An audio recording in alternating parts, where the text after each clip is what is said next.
What's up YouTube? It's Ira the Boat, and today we'll be doing a recap on the online qualifiers for TEPPEN World Championships 2020. This is where 12 players are invited from online leaderboard rankings where they competed in 3-hour marathons, and 3 players from each region, North America, Europe, Asia Pacific, and Japan, get to be invited to the World Championship. Now this was free to enter. Everybody could play. It ran for 3 hours. And you also, once you're invited, not only do you get some really cool perks, but you also get a chance at a $50,000 prize pot. Now, for those of you who have been with TEPPEN for the past year, you'll know that last year we actually had half a million prize pot. So it's quite the big change. But as a passionate TEPPEN player myself, you know, the money doesn't really matter a whole lot. It's just that I hope the game keeps growing, the competitive scene stays strong, and I love that players get the chance at writing their name in TEPPEN history. You know, that's something that always gets me hyped. I know a lot of players get hyped about it, and I'm doing a recap. So for this video, what I'll be doing is I'll share at the beginning of how I did, then I'll pretty much give the whole story for how the online qualifiers went in general, and then we'll do some closing thoughts. That's pretty much going to be the format for this video. If I ramble on, that's kind of just how I talk, and you know, for me, I just want to go at this pretty much unfiltered. So let's begin with how I did. And let's remove this thing real quick. Let's remove this Twitter post, which we will get into in a second. Let's remove this. Alright. So how I did in the North American qualifiers. This screenshot was taken 8 minutes before the 3-hour marathon ended. And I was actually ranked number 5 with 1850 points. I believe 1850 points was outside of like the 2 already qualified players, which are Kyle P and Ryuzu. I believe that I was the 4th person to get the highest amount of points, excluding Ryuzu and Kyle P, because they're already qualified. So I was pretty much like, at this point, I was next in line.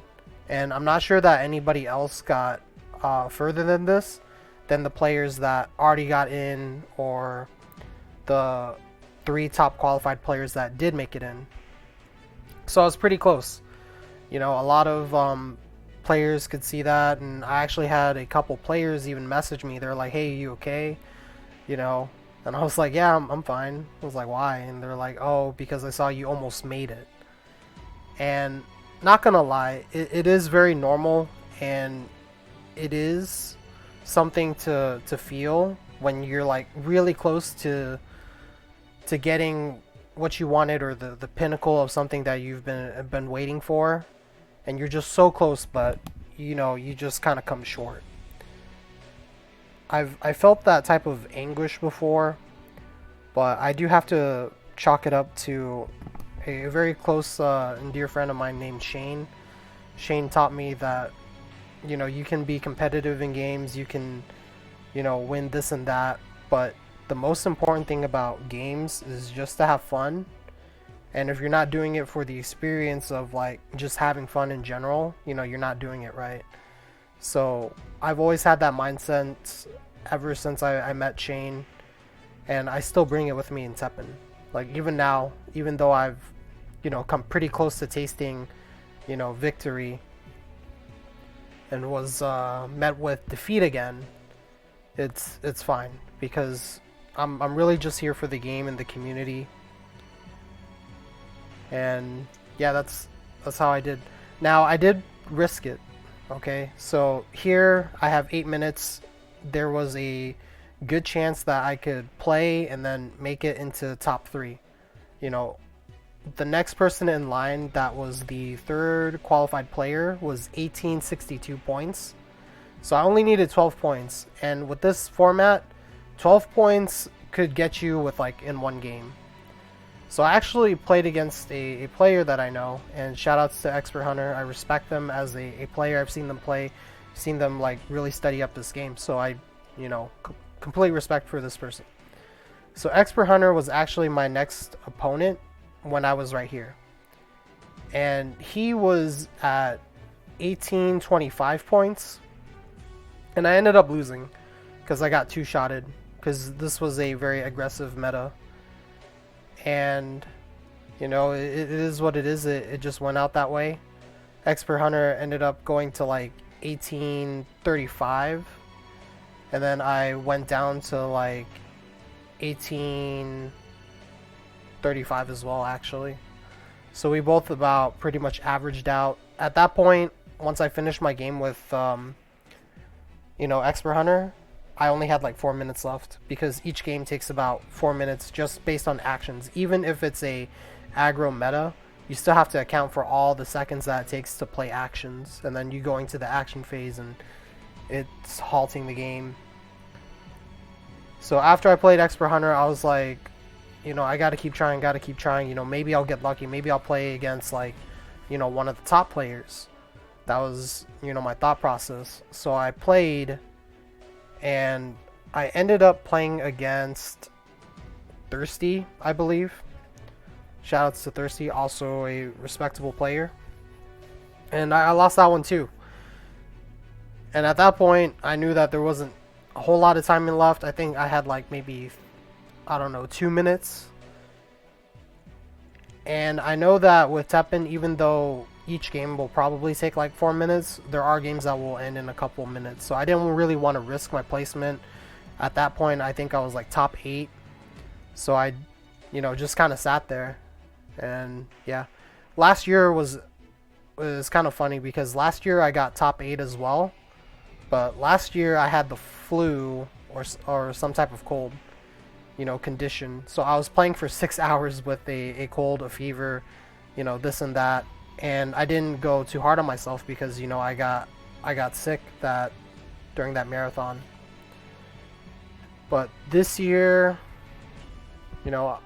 I've gotten so much from TEPPEN that I really cannot be mad. In the sense that I've met so many great people. I have had some great opportunities, brand growth, having new experiences, and really pushing myself and finding a new part of me through TEPPEN. So I really just cannot be mad, with no matter how well I did. So it is what it is. Let's take a look at this tweet, because this is going to preface the whole story of Worlds and how it went down. So Japan was the first online qualifier. Each qualifier ran for 3 hours, but they were played in separate times. Japan was the first one. So Japan, it was pretty easy. I was watching it. It was easy in terms of where, because this was the first ladder that everybody was seeing, then the meta wasn't kind of developed, right? People didn't know what to play, and players were just trying out what worked best for them, and then they're just seeing how it looked in their long run. So I was watching this player named Kame-san, and Kame-san is a qualified player. They're like top 6, so they didn't really have like a top 6 in tier points, by the way. So they didn't really have a stake in playing in the qualifiers, but they still played in it. And all I saw were a bunch of red-green decks, which will be one of my next videos for a deck guide. And yeah, just watching him play against a bunch of red-green decks.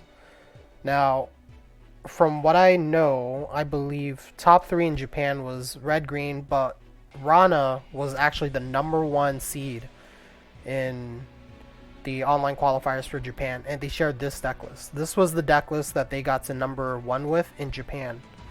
Now, them sharing this, like right after their qualifiers, changed and flipped everything up, because the meta for the online qualifiers was red-green, but for North America, it was also Raging Demon, it was Ashura, it was also mono red Ami, just to blow things up.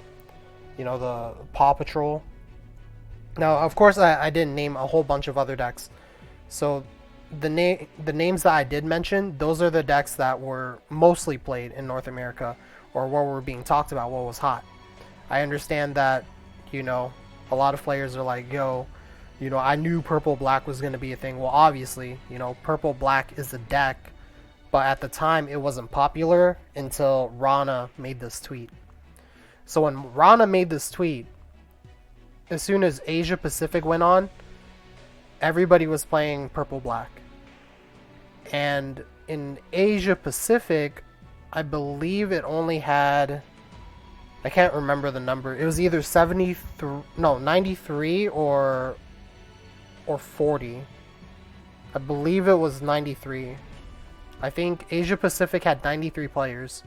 Japan, I think, is thousands, yeah.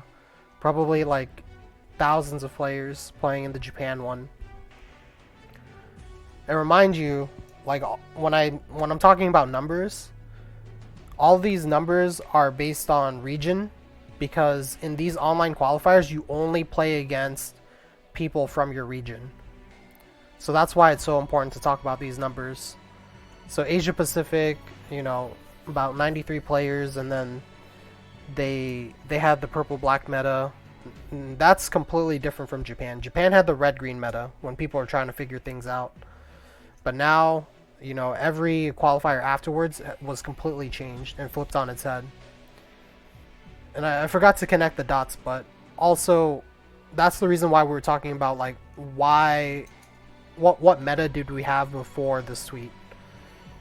The fact that we had a completely different meta before this tweet was huge, because once this tweet was made, it created a very unpredictable meta with players. I'll tell you exactly what my mindset was before, the North American qualifiers went down. Was my thought process was this: I really hope that the North American players do not pick up this deck, because news travels kind of weird, especially when it's only on Twitter and you really don't know how fast news is going to travel, but also how the players are going to take up to it. So I at the bottom of my heart was hoping that the meta would stay the same, because I was prepared for the current meta that we had. I was not prepared for a purple black meta. I don't think a lot of people were. So it really shook things up and threw everything to a loop. We had to, get ready, change, and adapt in such short notice because of this tweet. After the Asian Pacific, it went into EU. The community from North America was watching and cheering on Memiot, which is one of our, favorite players in the community.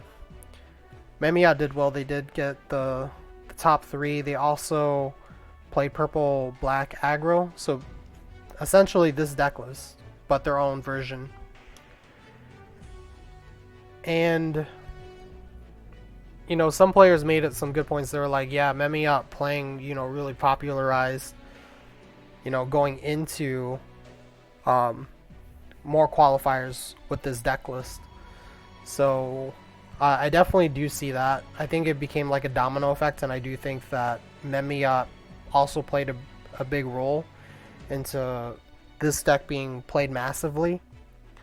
And then it finally went on to North America. North America being the last qualifier event is pretty rough, because I heard Chris D said that he, predicted this, but the fact that North America being the last qualifier, it does make a whole lot of sense that we'd be the hardest qualifier, just because everything is figured out, and that whatever people tried before was already tried and true, and that we would have to try and, figure out how to counter that, or at least, join the wave as far as North America goes. I felt like Japan might have had it a lot easier, because the thought process is, if you already know what's good, then you can just play what's good, but you have to relearn it. But in Japan, it's like you don't know what's good, and you can play whatever you want, and you could potentially, do well. There's a lot of time to mess around with. Once it starts going into the other qualifiers, it's like just completely straight up competitive.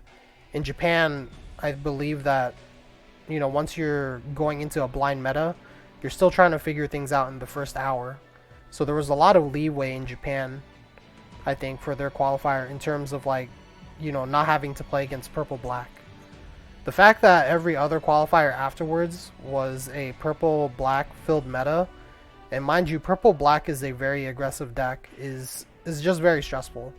If you participated in the online qualifiers, you'll know that, going up against these decks, it was just very, very stressful, because you could lose and you would have no control over it.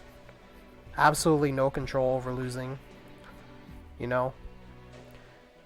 And I do want to mention that when I was playing in the online qualifiers, when I got to North America, I actually played against 5 Dantes in a row. I was looking through my replays, and I beat those Dantes, but then I ended up losing to Expert Hunter.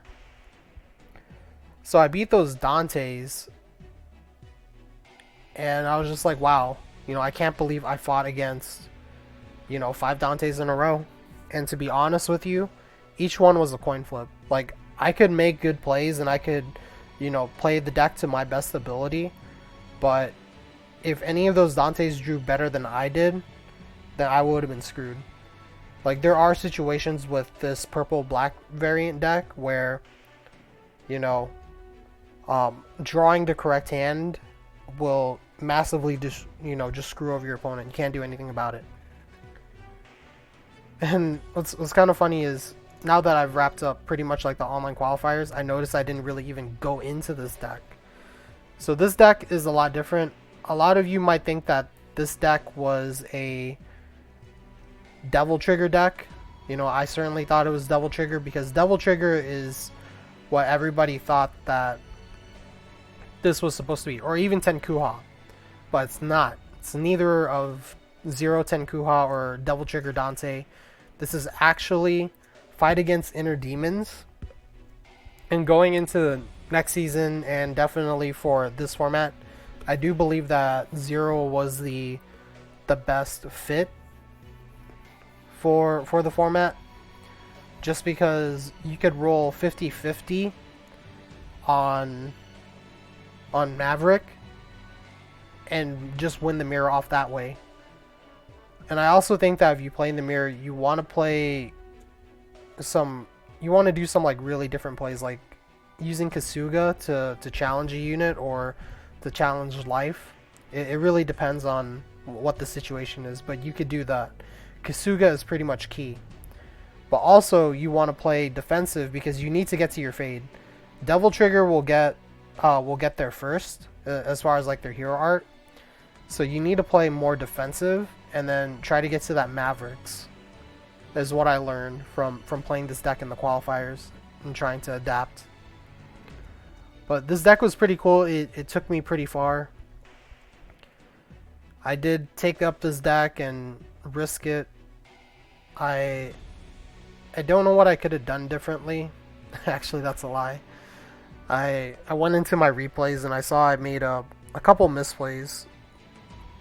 And I think part of it is, and I'm being completely honest, I'm not trying to, put blame on anyone, but I've always said on a lot of streams and stuff that when I'm focused or without distraction, I am, I'm a much better player. I'm also pretty good at controlling my emotions, unless I don't want to control my emotions. So like a lot of my close friends, they'll know, like, oh, Iowa is pretty emotional right now, and they might think that I'm doing it because I can't control it, but in reality I'm just doing that because in lack of a personality, I guess. And I really wish that I had eliminated more distractions during the tournament. And I'm not saying that to like, put the blame on anyone else or whatever.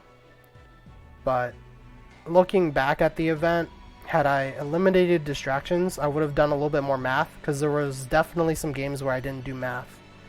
And there was definitely games where I didn't check the situations or look at my hands, over and over. To be honest with you guys, the distractions that I had were, I was watching the TCS stream. It was a nice tool to have because I did get live updates, but I was also very entertained because the personalities on the TCS show, they're just very entertaining. So tuning in mentally while also playing the game at the same time is kind of difficult to do, because you want to enjoy the stream, but then you also have like, this very high stakes game going on your phone. In addition, I was in call with a friend, and for me, whenever I'm like on call with somebody, I feel kind of like a an obligation to talk or entertain, things like that. And I really wish that I had just isolated myself, because I've done that before when it came to like playing in ladders and getting final rankings. I play a lot differently when I'm alone and isolated, because I actually take the time to do math, take the time to look at situations and then play out scenarios. But when I was on call and watching the stream at the same time and playing the game, it was too much. And I also think it was very cocky of me, because in my head at the time, when I was doing it, I think I was thinking to myself like, oh, this is something easy, I can do it. It's not a big deal. I'm a pretty good multitasker, right? In addition to that, I also had another mentality. I didn't have that mentality for the whole time. It was in the back of my head for sure. But there was another mentality I had during the qualifiers, and it was that when I started the qualifiers, I actually did very poorly. And it wasn't to my own skill, it was actually just to getting screwed by RNG. So my first game was against a double trigger Dante, and they were playing purple black, and at the time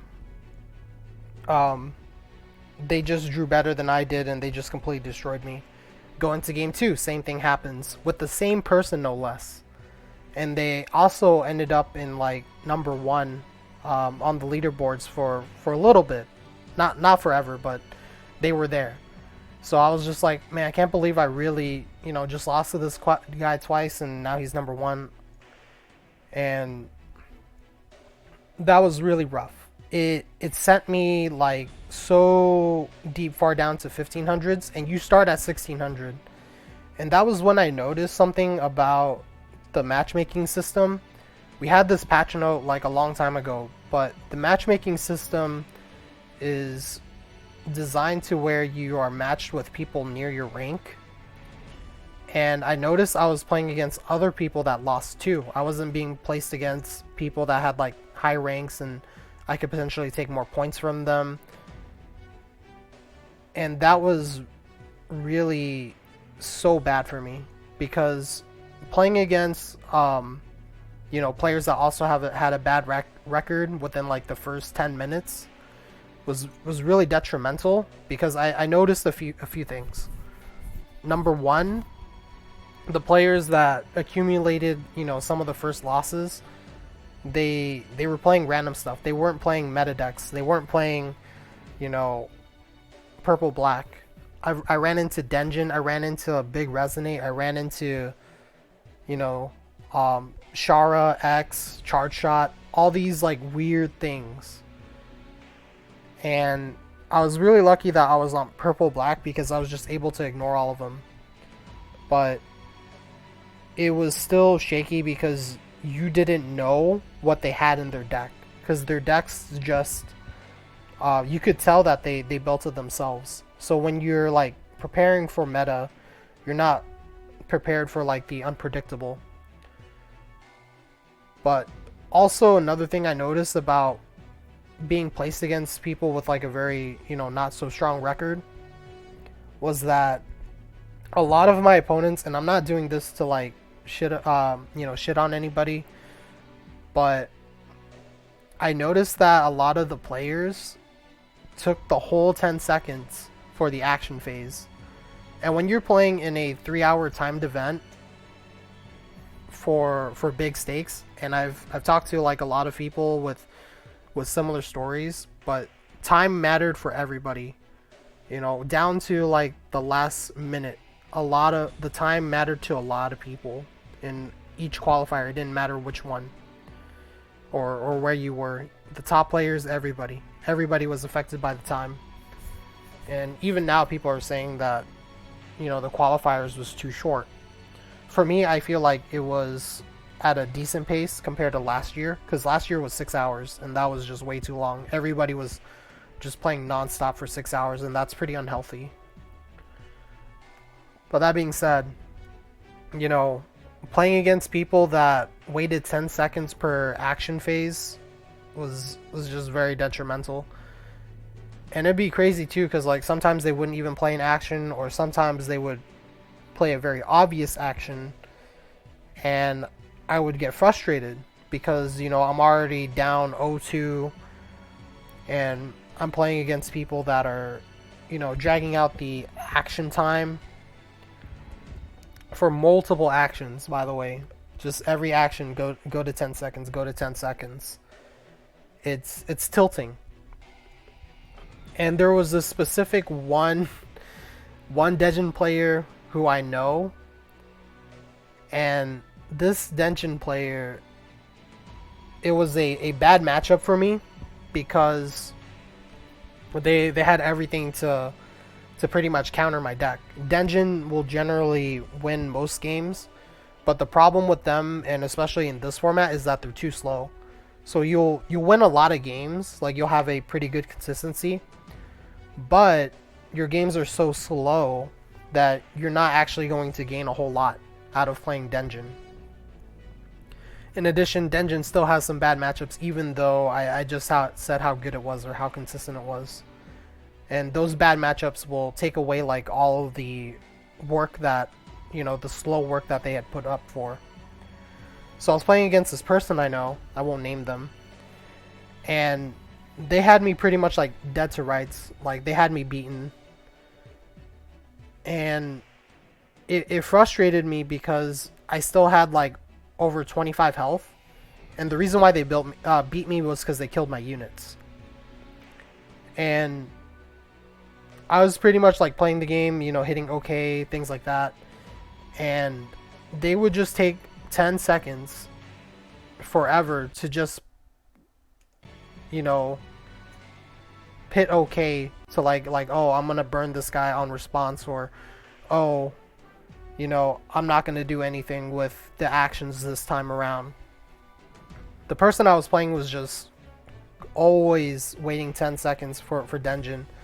So I ended up just like forfeiting that game, even though like I could have still played that game. Like they won the opening hand, and I could have played for mid and late game. Like that's why I was still playing the game.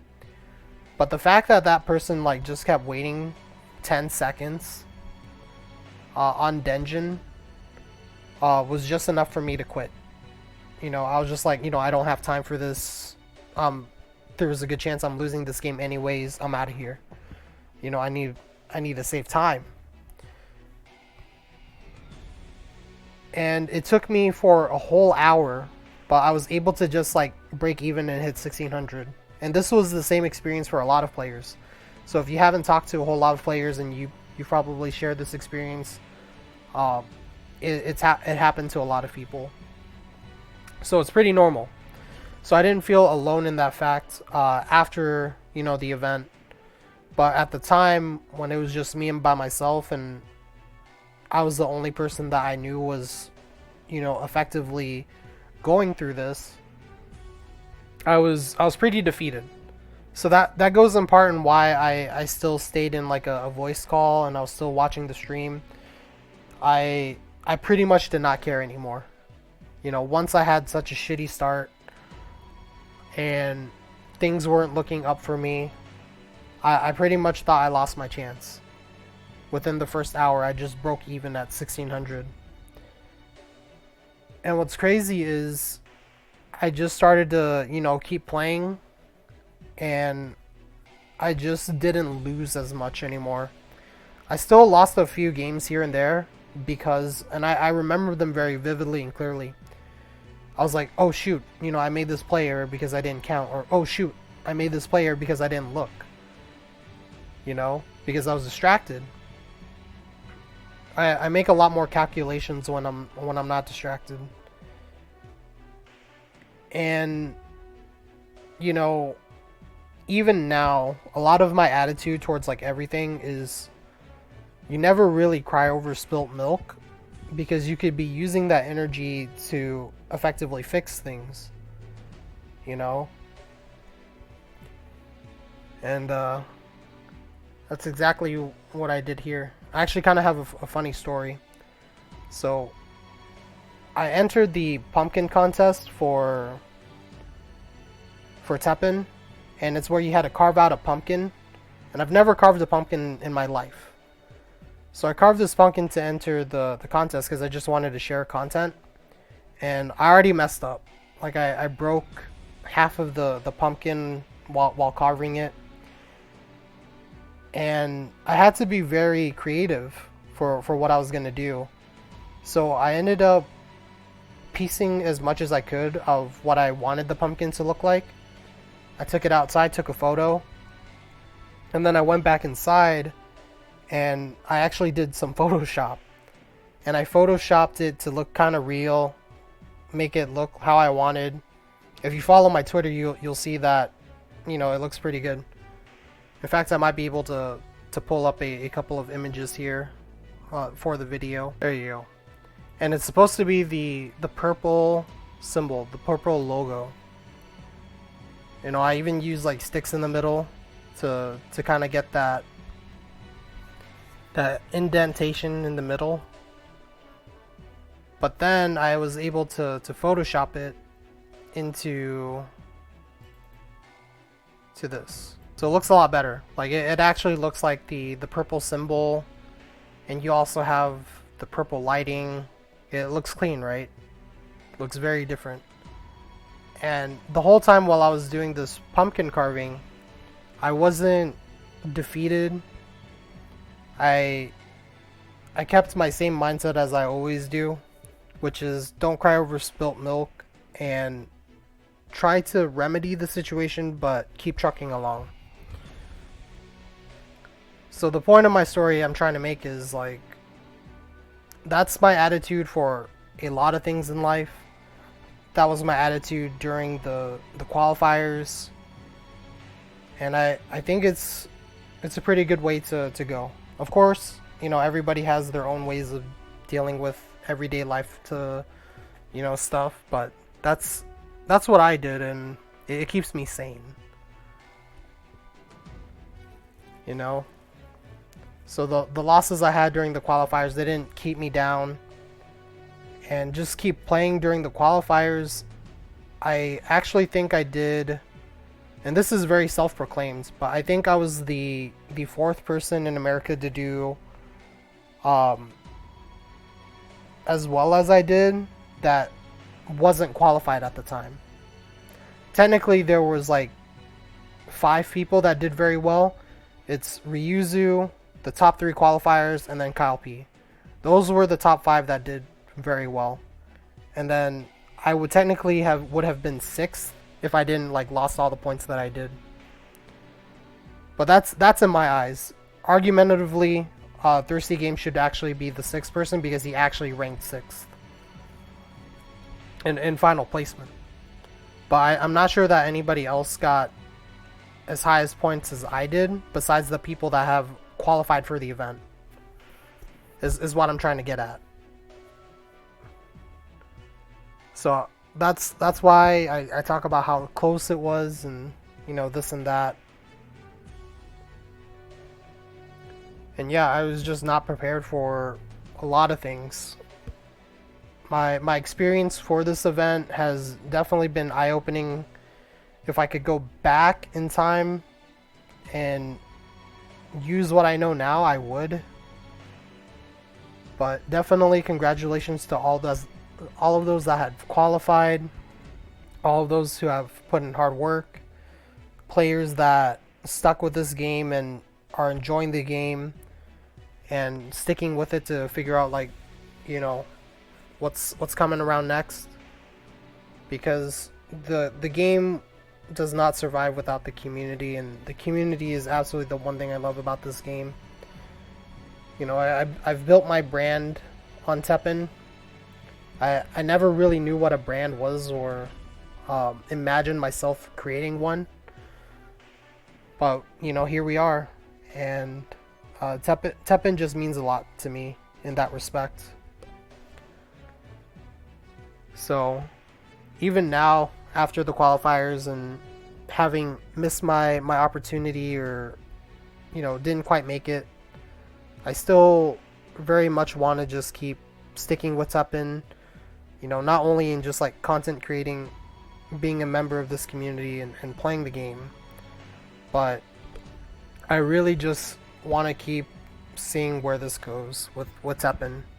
You know, I'm not looking for anything like qualifying and reaching that pinnacle of the game. It'd be nice. It's not something that I absolutely need or want, but I just want to see what can Iowa the Boat do, you know, during their time for this game. Because I do think that this is a really great game in terms of, you know, having a great game to play, having a good community, having some support out there. You know, TEPPEN is just a game that really goes to a lot of my tastes. Like, I love the fast games. I love, you know, the people I've met, and the competitive aspect to it really fits with my schedule because I also work. You know, just having these online events or these monthly leaderboard climbs, and you could play 5-minute games like anytime, anywhere, and it would give you a decent amount of progress. Although I will say that, yes, the rank system does kind of suck in the sense that if you lose a game at a very high rank, you'll lose a ton of points. So all of your work can be undone by just one bad game.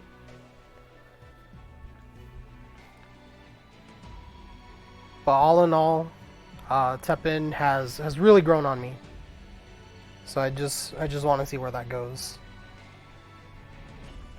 And that's pretty much all of the thoughts that I have. I'm really glad I was able to redo this video, because I actually recorded this a few days ago, and this one's definitely a lot better, even though I still rambled. If you could please, though, leave some comments. You know, I'd love to hear how your experience was with the event. You know, what maybe your goals are with the game. Maybe if you have some feedback for the game, for the qualifiers. You know, we can definitely talk about it. I read each comment and I like them. But if you haven't already, please like and subscribe to the YouTube channel. Thank you all for watching. Really appreciate you. And have a good one. I will be making some YouTube content video guides once the balance changes are over, because the decks I want to cover are decks that are affected by the balance change. So I will see you then.